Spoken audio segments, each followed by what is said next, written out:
এই জিনিসগুলি মানুষের জীবনের মৌলিক প্রয়োজন, আর এগুলি দিয়ে আল্লাহ পাক বান্দাকে পরীক্ষা করেন।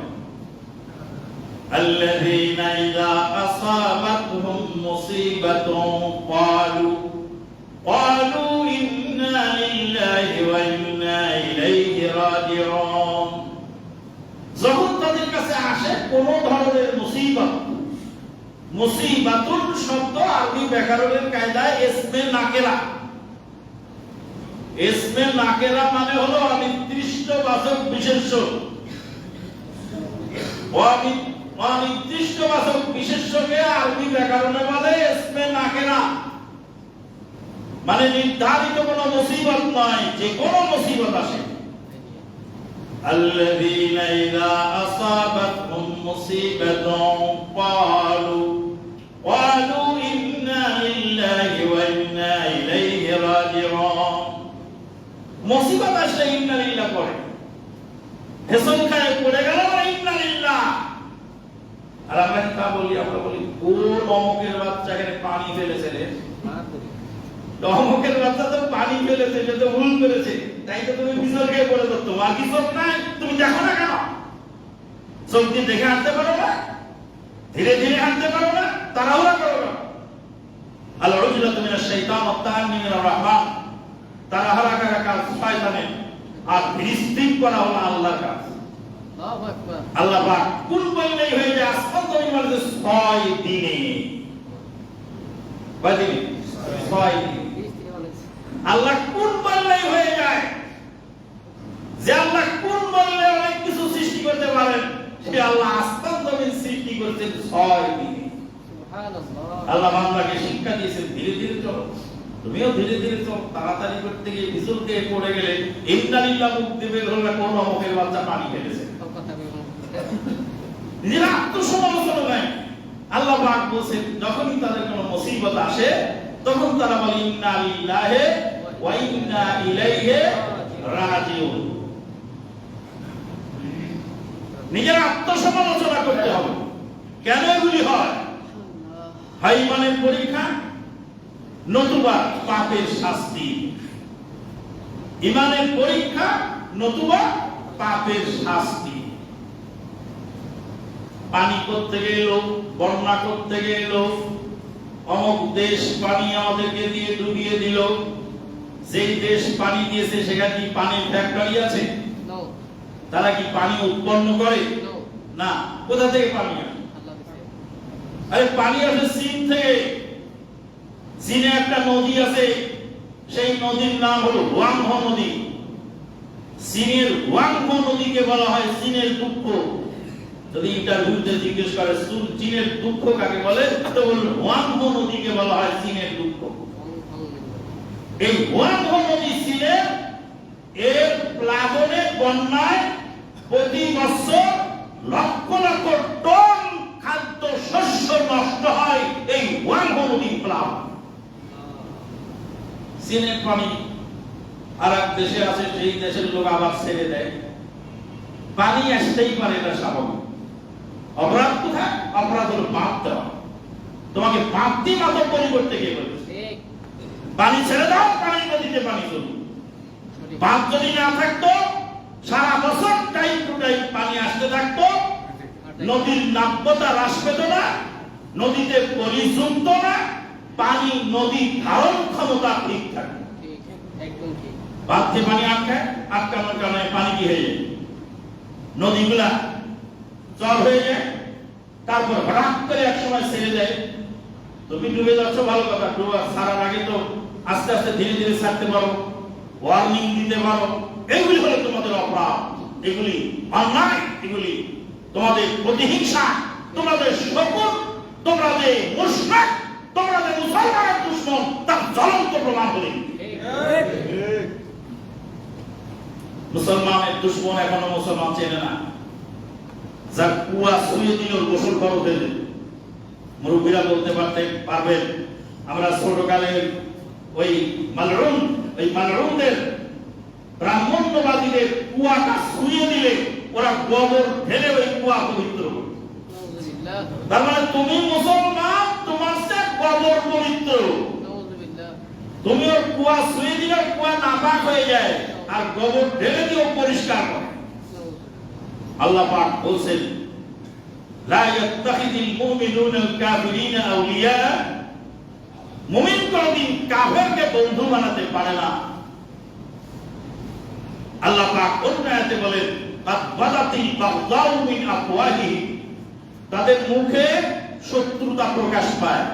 ওয়ামা তুখফি সুদুরুহুম আকবার, আর তাদের অন্তরে যা আছে তা আরো বিষাক্ত বিষ। অন্তরে আছে বিষাক্ত বিষ। মুসলমান কষ্টে থাকুক, মুসলমান ধ্বংসপ্রাপ্ত হোক, এটাই হলো তাদের কামনা ও বাসনা। তো বলছিলাম এগুলি হয় মানুষের ঈমানের পরীক্ষা, নতুবা পাপের শাস্তি। আল্লাহ পাক বলছেন আউযু বিল্লাহি মিনাশ শাইতানির রাজীম যাহারাল ফাসাদু ফিল বাররি ওয়াল বাহরি বিমা কাসাবাত আইদিন নাস, জলস্থলে ফিতনা ফাসাদ ছড়িয়ে পড়েছে মানুষের হাতের কামাই। অন্য আয়াতে আল্লাহ পাক বলেন ওয়ামা আসাবাকুম মিন মুসিবাতিন ফাবিমা কাসাবাত আইদিকুম ওয়া ইয়াফু আন কাসীর, তোমাদের যা মুসিবত আসে সব তোমাদের হাতের কামাই।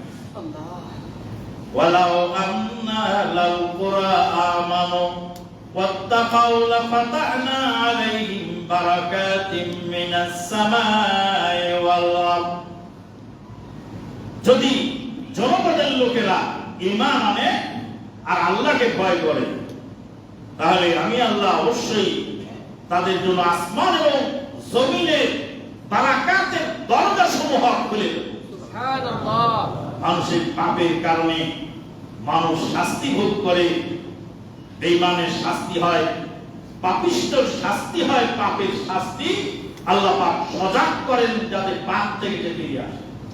وَلَنُذِيقَنَّهُم مِّنَ الْعَذَابِ الْأَدْنَىٰ دُونَ الْعَذَابِ الْأَكْبَرِ لَعَلَّهُمْ يَرْجِعُونَ وَلَنُذِيقَنَّهُم مِّنَ الْعَذَابِ الْأَدْنَىٰ دُونَ الْعَذَابِ الْأَكْبَرِ لَعَلَّهُمْ يَرْجِعُونَ। আল্লাহ পাক বলেন আমি তাদেরকে হালকা শাস্তি দেই বড় শাস্তি দেওয়ার আগে, বড় শাস্তি না দিয়ে হালকা দেই, লাআল্লাহুম ইয়ারজিউন, যাতে তারা ফিরে আসে, তওবা করে আল্লাহর দিকে রুজু হয়, আল্লাহর দিকে রুজু হয়, তওবা করে ফিরে আসে। সম্মানিত উপস্থিতি, আল্লাহ রাব্বুল আলামিন পাপের শাস্তি স্বরূপ দিয়ে থাকেন।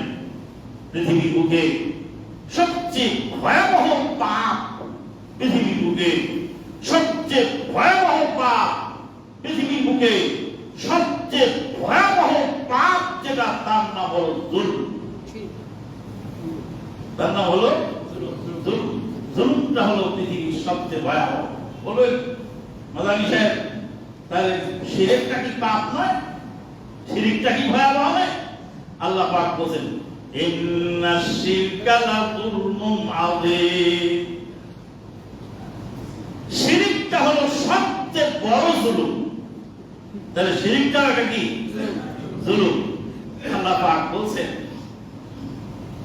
ইন্নাহু মান ইউশরিক বিল্লাহি ফাকাদ হারামাল্লাহু আলাইহি জান্নাহ ওয়া মাওয়াহুন নার ওয়া মা লিয-যালিমিনা মিন আনসার।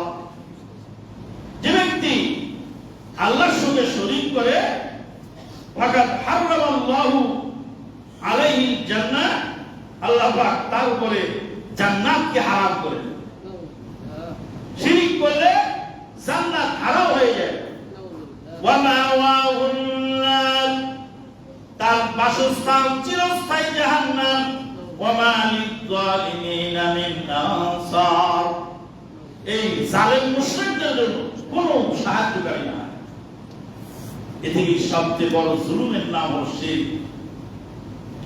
এরপরে যে জুলুম আছে সেই জুলুম গুলো বান্দার উপরে, বান্দা যে জুলুম করে সেই জুলুম।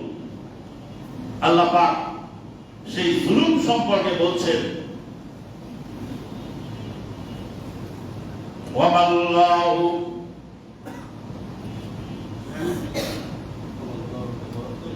ওয়ামাল্লাহু বিগাফিলিন আম্মা ইয়ামালুয যালিমুন। জালেমরা যা করে সেই বিষয়ে আল্লাহ উদাসীন নন। জালেম যা করে আল্লাহ সব অবজার্ভ করেন এবং জালেমকে টাইম মতো শাস্তি দিয়ে থাকেন। কারণ জুলুম এমন একটি পাপ, জুলুম এমন একটি বিষয় যেই বিষয় আল্লাহ নিজের জন্য হারাম করেছে। আল্লাহ রাব্বুল আলামিন অহংকারকে বান্দার জন্য হারাম করেছেন, কিন্তু নিজের জন্য অহংকার রেখেছেন। আল কিবরিয়াউ রিদাই, অহংকার আমার চাদর। আল্লাহ বলেন অহংকার আমার চাদর। অহংকার হলো আল্লাহর ভূষণ, অহংকার আল্লাহর চাদর, অহংকার আল্লাহর সৌন্দর্য। আল্লাহর এক নাম হলো মুতাকাব্বির, অহংকারী। মুতাকাব্বির অহংকারী, আল্লাহর নাম হলো অহংকারী। আল্লাহর নাম হলো জব্বার, আল্লাহর নাম হলো কাবীরুল মুতাআল। আল্লাহ হলেন অহংকারী, কিন্তু বান্দার কোনো অহংকার আল্লাহ হারাম করেছেন। গায়রুল্লাহর কসম আল্লাহ হারাম করেছেন, কিন্তু বান্দার জন্য হারাম করেছেন। কিন্তু আল্লাহ গায়রুল্লাহর কসম করেছেন, তিনি ওয়া যাইতুনি ওয়া তুরি সিনিন। তিনের কসম, যাইতুনের কসম, তুরি সাইনার কসম, ওয়া হাযাল বালাদিল আমিন, এই নিরাপদ নগরীর কসম। আল্লাহ পাক যার ইচ্ছা তারই কসম করেন, কিন্তু বান্দার জন্য গায়রুল্লাহর কসম হারাম। কিন্তু জুলুম এমন একটা পাপ যেটা আল্লাহ নিজের জন্য হারাম করেছে। আল্লাহ বলেন, ইয়া ইবাদি ইন্নী হারামতু যুলমা আলা নাফসি, আমি হারাম করেছি জুলুম আমার জন্য। জুলুম আমার নিজের জন্য আমি আল্লাহ হারাম ঘোষণা করেছি। ওয়া মা আনা বিযাল্লামিন লিল আবিদ, আমি আমার বান্দার জন্য বিন্দু মাত্র জুলুম করি। জুলুম আমার জন্য হারাম।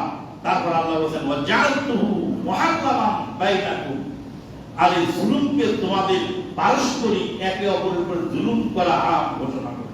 আল্লাহ তাযালামু, খবরদার কেউ কারো উপরে জুলুম করো না, একে অপরের উপরে জুলুম করো না। জুলুম মানুষের উপর করলে পাপ হয়।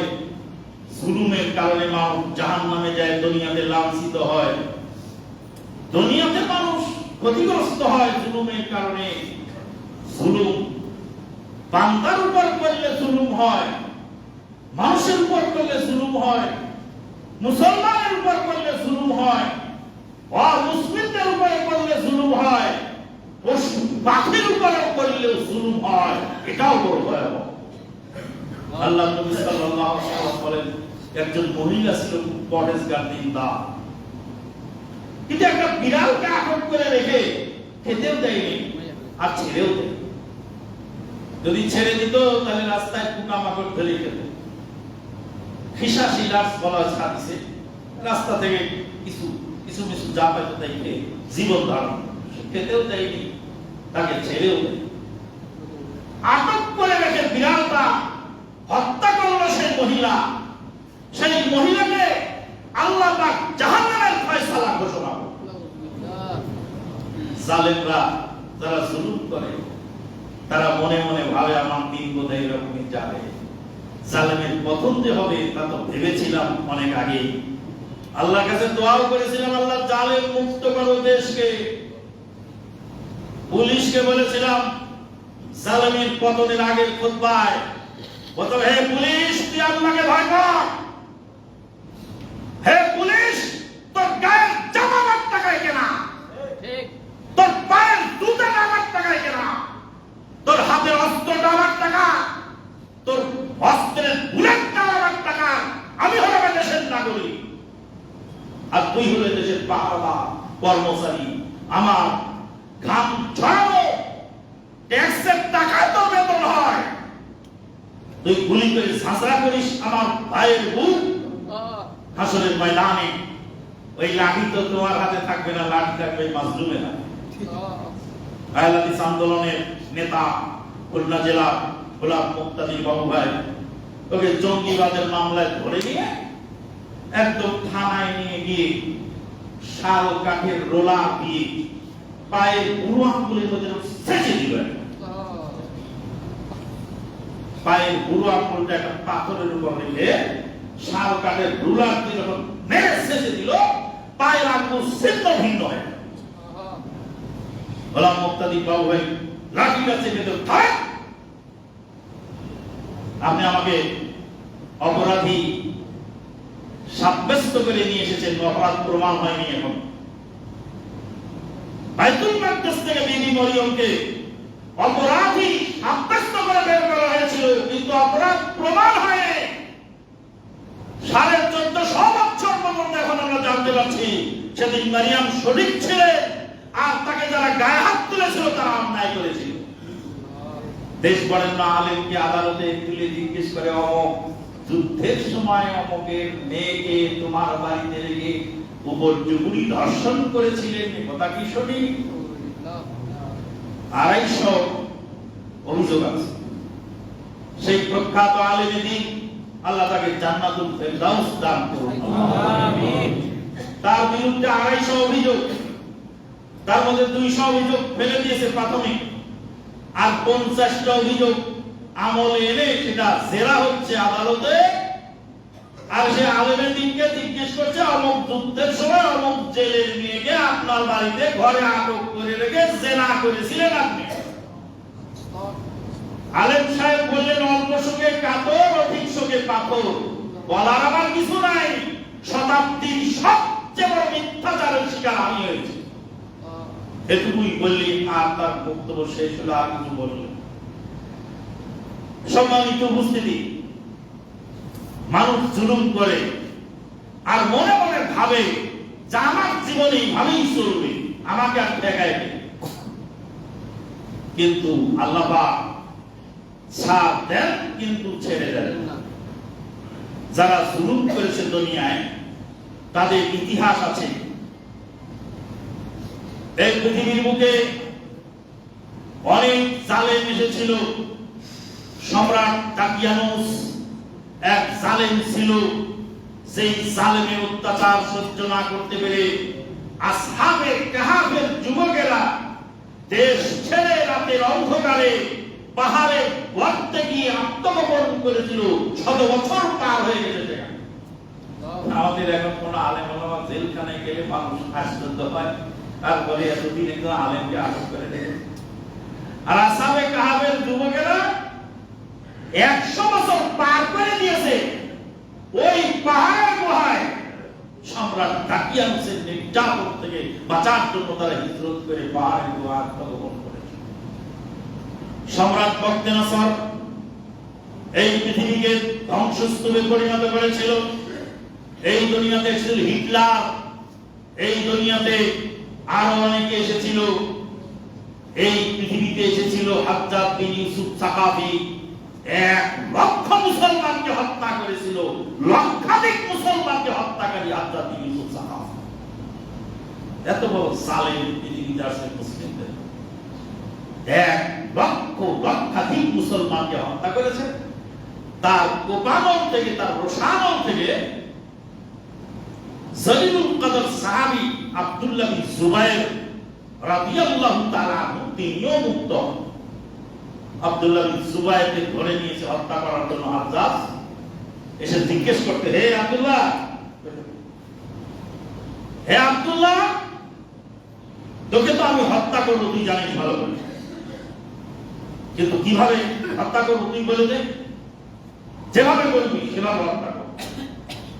তোকে কি গরম পানিতে সিদ্ধ করবো, নাকি গরম তেলে ফ্রাই করবো, নাকি তলোয়ার দিয়ে জবাই করবো, নাকি ফাঁসি কাস্তে ঝুলিয়ে দেবো? কোন ভাবে তোকে হত্যা করবো তুই বলবি, সেইভাবে তোকে হত্যা করবো। আব্দুল্লাহ বিন জুবায়ের রাদিয়াল্লাহু তাআলা আনহু চেনেন তাকে? আল্লাহর নবীর স্ত্রী মা আয়েশা সিদ্দিকার বড় বোন আসমা বিনতে আবি বকর সিদ্দিকের সন্তান আব্দুল্লাহ বিন জুবাইর। সিদ্দিক আকবর আবু বকর সিদ্দিকের নাতি আল্লাহর নবীর ফুফাতো ভাই, আল্লাহর নবীর ফুফাতো ভাই জুবাইর বিন আওয়াম আল আসাদি বড় সন্তান আব্দুল্লাহ বিন জুবাইর। আব্দুল্লাহ বিন জুবাইর রাদিয়াল্লাহু তাআলা আনহু জলিলুল কদর সাহাবী, তাকে হত্যা করছে হাজ্জাজ বিন ইউসুফ সাকাফি। হাজ্জাজ বিন ইউসুফ সাকাফি অনেক অপরাধ ছিল, পাপ ছিল, জুলুম ছিল, কিন্তু ভালো কাজ করছে অনেক। রমাদান মাস আসলে কসাই থেকে কসাই বলা হলো, মানুষ তার মতের বিপক্ষে গেলে তাকে সবাই দেবে। এই কসাই রমাদান মাসে 10 বার কোরআন খতম করত, 10 বার কোরআন খতম করতে এত বড় সাহেব, কিন্তু কোরআন খতম করত। কোরআনের যে জেল জবর আছে এখন যে আমরা করি জেল জবরওয়ালা, জেল জবর তুলে নিয়ে তো আপনি করতে পারবেন। এই জেল জবরটা ছিল উচ্চ, সেই উচ্চ জেল জবরকে প্রকাশ করে দিল আব্দুল্লাহ এই হাজ্জাজ বিন ইউসুফ সাকাফি। রাজা তাহিরের তখতে তাউসকে উল্টিয়ে দিয়ে এদেশে কোরআন সুন্নাহ ভিত্তিক ইসলাম সর্বপ্রথম যার হাত ধরে আসলো তার নাম হাজ্জাজ বিন ইউসুফ সাকাফি।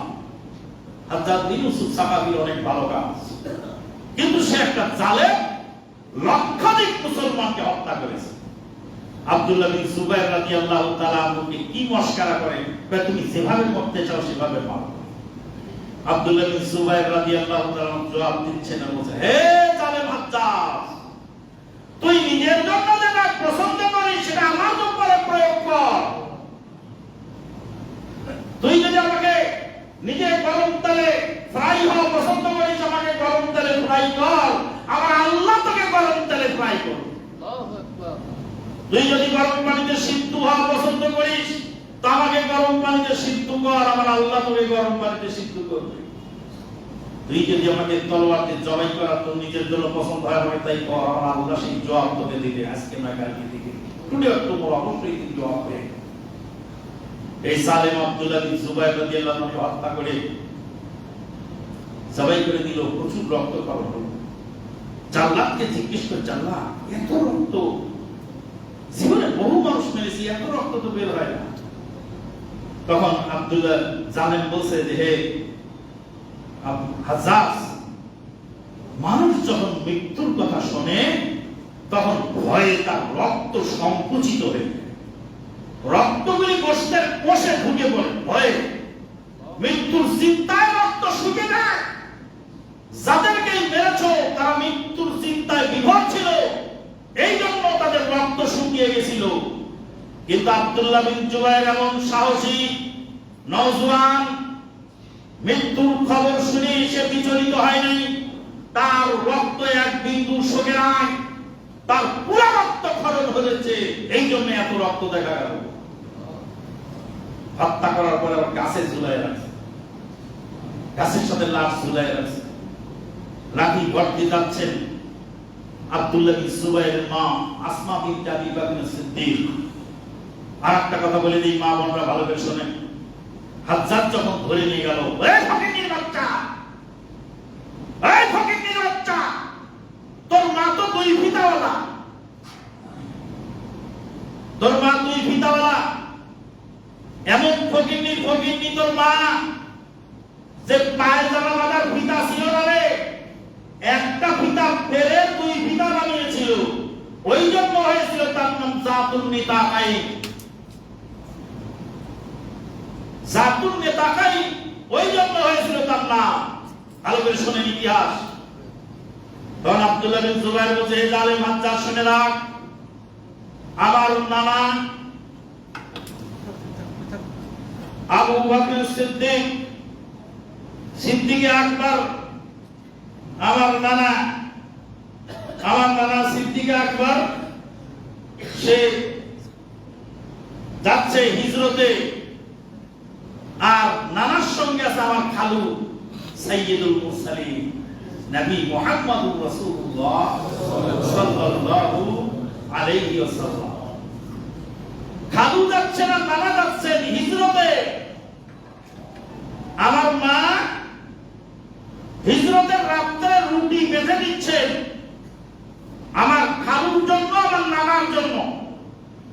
আমার মা আসমা হিজরতের রাত্রে রুটি বেঁধে দিতে গিয়ে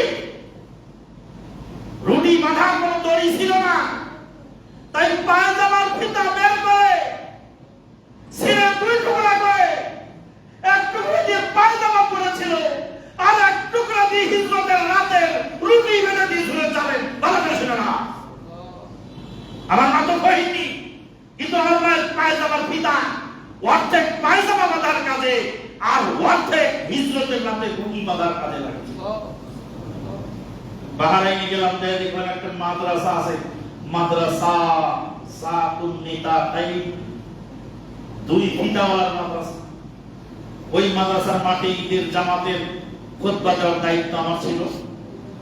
ঈদের খুতবার মধ্যে ভাইদেরকে বললাম যে ঈদের খুতবার কি বলবো, ওই মাদ্রাসার নামে ইতিহাসটা শোনো। আমি হিজরতের রাতে রুটি বেঁধে দিয়েছিল আমার মা। মা বলে ভালো করে শোনেন, কিছু নাই বাধার তৈরি নাই, নিজের পায়জামার ফিতা খুলে অর্ধেকটা ফেলে পায়জামা বাঁধলেন আর অর্ধেকটা দিয়ে হিজরতের রাতে রুটি বেঁধে দিলেন। কিছু নেই, তারপরে দান করেছে। আমার মা হলে মহিল শিরোমণি। তুই ভয় নিবার চালে গেলে দিস না, আচ্ছা ভালো করে শুনে না। হাজ্জাত গাছে ঝুলাই রাখছে আব্দুল্লাহ বিন জুবাইরের লাশ। আসমা রাদিয়াল্লাহু তাআলা আনহা প্রায় 86 বছর বয়স বা আনুমানিক এরকম, উনি লাঠি ভর দিয়ে গাছ তলাতে যাচ্ছেন আর দেখছে ছেলের লাশ গাছে ঝুলছে। লাশের সামনে দাঁড়িয়ে বলছে, বেটা হে আব্দুল্লাহ, তুই সারা জীবন খুতবা দিবি মিম্বরে চড়ে, আর জালেম হাজ্জাত নিচে বসে থাকতো। আজকে তুই মারা গেছিস, শহীদ হয়েছিস, আর জালেম হাজ্জাতের লোকেরা জালেম হাজ্জাত নিচে তোর পায়ের নিচ দিয়ে হেঁটে যাচ্ছে আর তোকে ঝুলায় রেখেছে উপরে। তো দুনিয়াটা আমরা তোকে পর্দায় রেখেছিল, উপরে দাঁড়িয়ে খুতবা দিতি, আর আজকে পড়ার পরে তোর লাশ গাছে ঝুলছে। হাজ্জাত লজ্জিত হয়ে লাশ খুলে দিয়ে আসার নির্দেশ দিল। এই হাজ্জাত মৃত্যুর আগে 6 মাস যাবত আল্লাহ তার ঘুম কেড়ে নিয়েছে, ঘুমাতে পারে নাই। কত টাকা দরকার তোমার হে জালেম, কত টাকা দরকার হে জালেম, কত ক্ষমতা দরকার দেশের মানুষকে মেরে শেষ করে তারপরে তোমার ক্ষমতা কিভাবে থাকে। আল্লাহ পাক বলছেন, কুলিল্লাহুম্মা মালিকাল মুলক তুতিল মুলকা মান তাশাউ ওয়া তানজিউল মুলকা মিম্মান তাশাউ ওয়া তুইজ্জু মান তাশাউ ওয়া তুযিল্লু মান তাশাউ বিয়াদিকাল খায়র ইন্নাকা আলা কুল্লি শাইইন কাদির। আল্লাহ তাকে ইচ্ছাকে রাজত্ব দান করে। কিভাবে পায়? আরে জালেমের পতন হবে তো বুঝতে পারছি না, কিন্তু এত তাড়াতাড়ি হবে কেউ ভাবে না। জালেমও ভাবে না, মাজলুমও ভাবে না। এত শোচনীয় পরাজয়। কোথায় তোমার অস্ত্রের দাপট? কোথায় তোমার পয়সার প্রকোপ? কোথায় গেলে আজকে তোমরা? কেন নিরীহ মানুষের উপর জুলুম করো? কেন সাদাবাদী টেন্ডারবাদী করে, কেন নিরস্ত্র ছাত্রদেরকে গুলি করে ছাত্রা করে মারবে? জবাব দুনিয়াতেও দিতে হবে, আখিরাতেও দিতে হবে। সম্মানিত উপস্থিতি, হাসরের ময়দানে জালেমরা তাদের হাত কামড়ায় ছিঁড়ে ছিঁড়ে খাবে। আল্লাহ পাক বলেন, ইয়াউমা ইয়াবদুদ যালিমু আলা ইয়াদাইহি ইয়া লাইতানি লাম আত্তাখিয ফুলানান খলিলা ইয়া ওয়াইলাতা লাম লাইতানি ইত্তাখাযতু মা'আর রাসূলি সাবিলা। আল্লাহ পাক বলেন, হাসরের ময়দানে জালেমরা হাত কামড়ায় ছিঁড়ে ছিঁড়ে খাবে আর বলবে, আল্লাহ অমুককে কেন বন্ধু বানিয়েছিলাম, অমুকের সঙ্গে কেন সম্পর্ক রেখেছিলাম। কালের নাম কলিকাল, শিলে সাথে বাঘের খাল, বন্ধুকে ধরেছে হাত ভাবে বিচার হবে না, যারে তারে বন্ধু বলো না।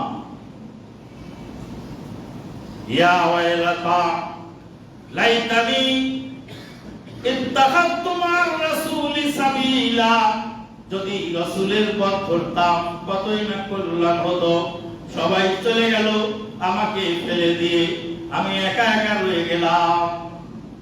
একটা কথা মনে রাখবেন সব সময়, বাড়িতে লিখে রাখবেন। আল্লাহ পাক বলেন ইয়াউমাইযি ইয়াসদুরুন নাস ওয়াশতাতা, সেদিন মানুষ একা একা আসবে। সেদিন মানুষ একা একা আসবে। দল পাল পার্টি আত্মীয় স্বজন ছেলে মেয়ে অনুসারী কেউ থাকবে না, একাই কবরে যেতে হবে। আমার কবরে আমাকে ওয়ায়াতি ইয়াউমাল কিয়ামাতি ফারদা, কিয়ামতের ময়দানে একা আসবে মানুষ।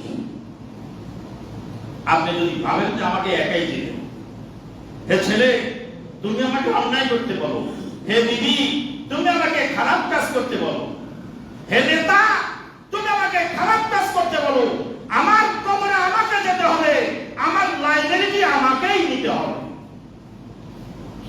এই একটা চিন্তা, এটা যদি মাথার মধ্যে থাকে, মানুষ অন্যায় করতে ভাববে কার জন্য আমি করি।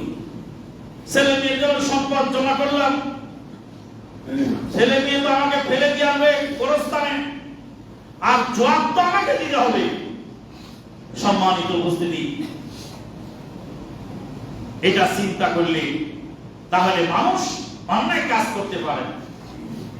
মানুষ জুলুম করে, জালেমদের অবস্থা কি হবে? আল্লাহ নবী সাল্লাল্লাহু আলাইহি ওয়াসাল্লাম বলেন, জালেম তো আমরা সবাই কম বেশি, জালেম তো সবাই কম বেশি। রিকশাওয়ালা বৃষ্টির মধ্যে আপনাকে বাড়িতে পৌঁছিয়ে দিল, আমাকে বাড়িতে পৌঁছিয়ে দিল, 20 টাকা ভাড়া, 30 টাকা চাইলো, মারলাম আর থামতো, বেটা বেটা কেমন গেল 20 টাকায়। স্যার যখন দিছিলেন তখন বৃষ্টি ছিল না, আমি এখন বৃষ্টির মধ্যে আপনাকে আনতে এসেছি, কতটা অভাব থাকলে আমি পানিতে ভিজে আপনাকে নিয়ে যাচ্ছি। আপনি ভাবে, আপনি যখন গেছিলেন তখন দিনের বেলা ভাড়া, রাতের বেলা ভাড়া এক নয়, শুকনা দিনের ভাড়া, বৃষ্টি ভেজা ভাড়া এক নয়। 10 টাকা চাইতেই পারে, থাকতে পারে, তাকে 20 টাকা দিয়ে মিলে নেন, আনে ভাগ। আপনিও তো একদম জানেন, আমিও তো একদম জানেন, আমাকেও তো জানেন। আমার যে মুফতি মসজিদ ভাঙলো, চিন্তা করেন কত বড় বেয়াদব মুফতি। ঠেলায় করে মুসলমানরা মন্দির পাহারা দেয়, ঠেলায় করে মুসলমানরা মন্দির পাহারা দেয়। কেন? যাদের মন্দির তারাই ভেঙে মুসলমানদের ঘরে দোষ চাপাবে, এই ভয়ে মুসলমানরা ঠেলায় করে মন্দির পাহারা। কোন জাতের মুসলমান তুমি মন্দির পাহারা দাও, আর আহলে হাদিসের মসজিদ ভাঙো, ভাঙে মনে করে যে ইবাদত, মনে করো নাকি? আর এখন শুরু হয়েছে আষাঢ় মাসের খোলা ব্যাঙের মতো চাওয়া পাওয়া শুরু হয়ে গেছে। ভাবখানা দেখে মনে হচ্ছে এই তরুণ উদীয়মান যুবকেরা যাদের ওসিলায় জালেম মুক্ত হয়েছে দেশ, এরা 10 দিনে তোমাদের দেশকে দুধের নহর বইয়ে দিবে। আনসারদের এই দাবি, ড্রাইভারদের এই দাবি, পুলিশদের এই দাবি, মানে একদিনে 16 বছরের সব সমস্যার সমাধান হয়ে গেল। এটাও একটা ষড়যন্ত্র, এতে কোনো সন্দেহ নেই। আরে বাবা, পেতে হলে সময় লাগবে তো। এতদিনের এই জগদ্দল পাথরের মতো চেপে থাকা স্থবিরতা, এগুলিকে কেটে উঠতে তো সময় তো দিতে হবে। সময় না দিয়ে তুমি একের পর এক দাবি আদায় করে মানে নাজেহাল করে দেবে, নাজেহাল করে লাভ হবে না। সম্মানিত উপস্থিতি, আজকের খুতবার শেষ হাদিস, জালেম চলে গেছে, পতন হয়েছে। জালেমকে নিয়ে অনেকে গান বাজনা, অনেকে ট্রোল, অনেকে নাটক নভেল, অনেকে টিকটক বানাচ্ছে। ভালো করে শুনে রাখবে, হাদিসটা তাদের জন্য দরকার। আল্লাহ নবী সাল্লাল্লাহু আলাইহি ওয়াসাল্লাম বলেন, মান আইয়ারা আখাহু বিযামবি, যে ব্যক্তি তার ভাইকে অপমান করলো, ট্রোল করলো, তার ভাইকে লাঞ্ছিত করলো বেযামবিন, কোন পাপের কারণে, লাম ইয়ামুত, আল্লাহ নবী বলেন লাম ইয়ামুত, সে মারা যাবে না, হাত্তা ইয়ামালাহু যতক্ষণ পর্যন্ত সেই পাপ তার দ্বারা না ঘটবে। একটা লোক কাঁঠাল চুরি করেছিল ছোটবেলায়, কাঁঠাল চুরি করে কাঁঠাল আল্লাহর কাছেও মাফ চাইছে, আল্লাহর কাছেও মাফ চাইছে। এখন মসজিদে আসে ওর ছেলে, আর আমি বলে কাঁঠাল তোরে বাচ্চা চুপ কর। তার মনে যদি কষ্ট লেগে যায়, আর আল্লাহ যদি এটাকে ভালো চোখে না দেখে, আমার বান্দা পাপ করে আমার কাছে মাফ চেয়েছে, আমি বান্দাকে মাফ করে দিতে পারি, আমার এখতিয়ার। তুমি আমার বান্দাকে ট্রোল করবে, অপমান করবে, হেয় তুচ্ছ করবে, লাম ইয়ামুত, সে মারা যাবে না, হাত্তা ইয়ামালাহু, ও কাঁঠাল তো আল্লাহকে বানিয়ে তারপর পাবো। এই ভয়াবহ হাদিস স্মরণ রাখবেন। যারা পাপ করেছে, পাপের শাস্তি দুনিয়ায় পাবে, আখিরাতে পাবে। পাপের শাস্তি দেওয়ার মালিক আল্লাহ। পাপের শাস্তি আদালতে যাবে হবে, কিন্তু আদালতে যাওয়ার আগেই আইন হাতে তুলে নিয়ে যদি কোন মানুষকে যদি ট্রল করি, কোন মানুষকে যে আইন হাতে তুলে নিয়ে আদালতে যাওয়ার পথে যদি লাঞ্ছনা ঘটনা করি, বসা ডিম ছুঁড়ে মারলাম, বিষ্টা ছুঁড়ে মারলাম, ময়লা ছুঁড়ে মারলাম, আল্লাহ আহকাম হাকিম, আল্লাহ শুধু তোমার একার না বলো। ওই জালেম যদি তওবা করে, আর আল্লাহ যদি তার তওবা কবুল করে, হতে পারে সে জালেম আমার আগে জান্নাত চলে যেতে পারে। হকুল এবার তাআলা মাফ করেন না। আল্লাহ মাফ করেন না মানে কি করতে পারেন না? হকুল এবার আল্লাহ মাফ করেন না, হকুল এবার আল্লাহ মাফ করেন না এটা সত্য, কিন্তু আল্লাহ যখন ফাআলুল লিমা ইউরিদ, যা ইচ্ছা তাই করতে পারে। আল্লাহ যদি বলেন যে আমি বান্দার হক নষ্ট করেছে, আমি আল্লাহ বিশেষ ক্ষমতায় মাফ করে দিলাম, এটাও দেখুন যাবে। তাহলে তো আল্লাহ যদি করেন, তাহলে কিছু করার নেই। তাহলে এই ক্ষেত্রে আপনি কেন ট্রোল করে পাপ কামাচ্ছেন? আপনি কেন জালেম সেজে পাপ কামাচ্ছেন? জালেম মুক্ত হলো দেশ, সাথে সাথে দেখা গেল গণভবনে যেভাবে লুটতরাজ শুরু হলো, গোটা বিশ্ববাসীর কাছে আমরা লজ্জিত হলাম যে আমাদের কত নিষ্ঠুর মানসিকতা, যে সামান্য জিনিস পর্যন্ত সেখান থেকে নিয়ে চলে গেল। কেউ একটা সোফা মাথায় করেছে, কেউ একটা ল্যাপটপ মাথায় করেছে, কেউ একটা হাঁস নিয়েছে, কেউ একটা মুরগি নিয়েছে, কেউ আবার ধীরে ধীরে, কেউ আবার ভুল বুঝে আবার ফেরতও দিয়েছে, কেউ ভুল বুঝে ফেরতও দিয়েছে।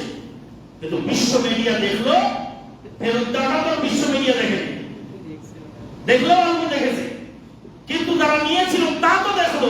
গোটা বিশ্বের কাছে দেশ খাটো হলো, যে দেশের মানুষ যে কত নিম্নমন মানসিকতা সেটা প্রমাণিত। সম্মানিত উপস্থিতি, কাজেই হাদিস অনুযায়ী আমাদেরকে সজাগ থাকতে হবে। বলছিলাম পাপের কারণে বন্যা আসে, পাপের কারণে বিভিন্ন আসে। সেই পাপের মধ্যে একটা পাপ হলো জুলুম।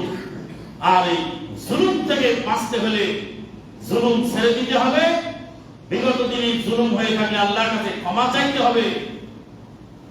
আল্লাহ গজব থেকে বাঁচার জন্য দুইটা তরিকা আল্লাহ পাক বলে দিয়েছেন। ওমা কানাল্লাহু লিউআযিবাহুম ওয়া আনতা ফীহিম ওমা কানাল্লাহু মুআযিবাহুম ওয়া হুম ইস্তাগফিরুন। হে নবী, আপনি তাদের মধ্যে থাকলে তাদেরকে গজব দাও। নবীর আদর্শ বাস্তবায়ন করলে গজব আসবে না। আর দুই নম্বর, ওমা কানাল্লাহু মুআযিবাহুম ওয়া হুম ইস্তাগফিরুন। তারা ইস্তিগফার করবে, আস্তাগফিরুল্লাহাল্লাযী লা ইলাহা ইল্লা হুয়াল হাইয়ুল কাইয়্যুম ওয়া আতুবু ইলাইহি। আর কি করবে? দান সাদাকা। আস-সাদাকাতু তারুদ্দুল বালা। দান সাদকা বালা মুসিবতকে ধাক্কা মারে, রাদ্দাইয়া রুদ্দুমের ধাক্কা মেরে ফেলে, প্রতিহত করা। মানে গজব আসতেছে আর সাদাকা ধাক্কা মেরে ফেরত পাঠায়। ইয়ারুদ্দুল বালা, আস-সাদাকাতু তারুদ্দুল বালা। সাদাকা বালা মুসিবতকে ফিরায় দেয়। তাহলে বালা মুসিবতের পাওয়ার বেশি না সাদাকার পাওয়ার বেশি? সাদাকার পাওয়ার বেশি। সাদাকার ওসিলায় বালা মুসিবত ফিরে চলে যায়। কালকে রাতেও কালীগঙ্গা নদী পার হলাম। মানিকগঞ্জ আসার আগে কালীগঙ্গা নদী আছে, তরা ঘাট, তরা ব্রিজ। ব্রিজের নাম তরা ব্রিজ, নিচের নদীর নাম কালীগঙ্গা নদী। স্বাধীনতা যুদ্ধের পরে আমার বড় ভাই ঢাকায় আসতেছিলেন, গাড়ির ভাড়া 17 টাকা, দিয়েছে 15 টাকা। তাহলে আমি ছোট মানুষ 2 টাকা কম দিলাম, না টাকা ছোট গাড়ি শিখা বেশি কিছু না, 17 টাকা ভাড়া 15 টাকা দিয়ে বলে 15 টাকা 2 টাকা কম দিলাম, না টাকা নাম বলছে ভাই বলে নিয়ে গেছে। ভাই বললেন যদি ওটা 17 টাকা 15 টাকায় নেওয়া যাবে না, 2 টাকা লাগবে, তাহলে 2 টাকা দিতাম। কিন্তু নাম বলছে লাখ টাকা লাগবে নেমে নেমে যায়। ভাই আর এক গাড়িতে উঠলো কালীগঙ্গা নদীর ওখানে। তখন ছিল ফেরি, ফেরি ছিল। আমার বড় ভাই পরের গাড়িতে আসছে। আমার মা ডিম দাম করছে, ডিম একটা ডিমের দাম 25 পয়সা, 1 টাকা হালি। স্বাধীনতা যুদ্ধের পরে 1 টাকা হালি ডিম, মুরগির ডিম 25 পয়সা একটা ডিমের দাম। সেই ডিমটা এক ফকিন্নি মহিলাকে দিয়ে বলছে জামার বেলা ঢাকায় গেছে, দোয়া করো। ফকিন্নি মহিলার ডিম হাতে নিয়ে, ডিম তো জামাইকে ভেজে খেতে দেয়। আগের জামানায় ডিম পাওয়া যেত না, গ্রামে খুঁজে বের করতো, জামাই একটা ডিম ভেজে করে, আর একটা ডিম ভেজে পুরো ফ্যামিলি লোকে একটু ছিঁড়ে ছিঁড়ে খেত। এরকম আগের পরিস্থিতি আগে এমন ছিল স্বাধীনতা যুদ্ধের পরে। একটা ডিম ফকিরকে দান করছে আমার মা। ফকিরটা ডিম তো জামাই খাদ্য না, আমাকে দিলে কেন? বলে আমার বেটা ঢাকায় গেছে, দোয়া করো। একটা ডিমের উসিলায় গাড়ি থেকে নামায় দিছে। কালীগঙ্গা নদীতে ফেরিতে ওঠার সময় ফটফট করে পানির মধ্যে ব্রেক ফেল করে গাড়িটা চলে গেল। 50 জন যাত্রীর মধ্যে 17 জন সাঁতার কেটে লাফ দিয়ে উঠে আসলো ডাঙায়। আর 35 জন যাত্রী, 52 জন যাত্রীর মধ্যে 35 জন যাত্রী শরীর সমাধি হলো কালীগঙ্গা। এটা পাথর বেঁধে দিয়ে দড়ি নামায় দিয়ে দেখলো কত ফিট নিচে 30 হাত গভীরে সেই কালীগঙ্গার ফেরিঘা। 30 হাত পানির তলে চলে গেল, হুড় করে উঠতে লাগলো, সব মানুষ শরীর সমাধি হয়ে গেল।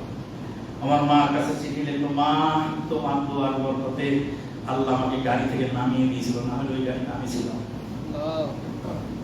as-sadaqatu tarudul bala, বালা মুসিবতকে ফিরায় দেয়। এই জন্য বন্যায় ক্ষতিগ্রস্তদের যাদের যারা দান করেছেন, দান তো করেছেন আগেও, আজকেও যারা পারবেন বন্যার ক্ষতিগ্রস্তদের জন্য দিয়ে যাবেন। পাশাপাশি আরেকটা বিষয় আছে, আমাদের আছে মসজিদ মাদ্রাসা, আমাদের আছে পোর ফান্ড। পোর ফান্ড মানে গরিব ফান্ড। এমন কিছু গরিব দেশে আছে যারা চক্ষু লজ্জায় নিজের অভাবের কথা মানুষকে বলতে পারে না। আজকে সকালে কয়েকবার ফোন দিয়েছে এক অসহায় মহিলা, আরেকজন অসহায় মহিলা আমার বাড়িতে আসছিলেন, এসে বললেন আমি ব্যথায় কাতর হয়ে যাচ্ছি, অপারেশন খুব জরুরি, অপারেশনের টাকা জোগাড় করে পারি না, একটু সহযোগিতা করো। যাওয়ার পথে যদি পারেন সম্ভব হয় এই সমস্ত অভাবী গরিবদের জন্য একজনের অপারেশন আর একজনের চিকিৎসা, এইভাবে যারা অভাব অনটনে আছে, কারো কাছে চাইতে পারে না, লজ্জা শরমে গোপনে আমাদেরকে জানায়, তারা এই সমস্ত লোকদের জন্য যাকাত ফান্ড থেকেও দিতে পারেন। দিবেন, আপনার দান যথাস্থানে পৌঁছে যাবে এবং আপনি বালা মুসিবত থেকে বেঁচে যাবেন। একজন ক্যান্সারের রোগীকে সাহায্য করলেন, আল্লাহ খুশি হয়ে আপনার ক্যান্সার হতে যাচ্ছিল, আল্লাহ ক্যান্সার থেকে আপনাকে মুক্ত করে দিলেন। একজন বন্যাগ্রস্তকে সাহায্য করলেন, আল্লাহ পাক বন্যার হাত থেকে আপনাকে সেভ করলেন। কাজেই সাহায্য করে যাবেন।